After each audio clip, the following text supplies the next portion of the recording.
ما فوق الاسباب پکار حق کس کا ہے؟ اللہ ہی کا.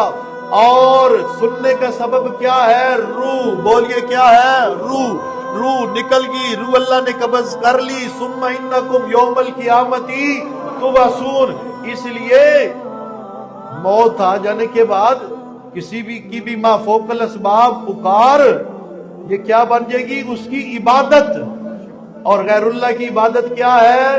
کفر ہے. غیر اللہ کی عبادت کیا ہے؟ اب اپنے ایمان سے بتائیے، فروعی مسئلہ ہے اصولی مسئلہ ہے؟ اور اس پر تو نجات کا دار و مدار ہے. اس پر تو نجات کا کیا ہے؟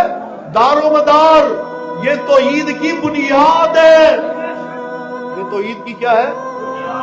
حضرت والد محترم مفسر قرآن مولانا محمد اسلم علی صاحب رحمۃ اللہ تعالی علیہ رحمتاً واسعہ کے استاد محترم شیخ القرآن مولانا غلام اللہ خان رحمۃ اللہ تعالی علیہ رحمتاً واسعہ فرمایا کرتے تھے، اے لوگو، یہ عقیدہ لوگوں کو دینا اور بیان کرنا کہ مردے سنتے ہیں، یہ شرک کی پہلی سیڑھی ہے.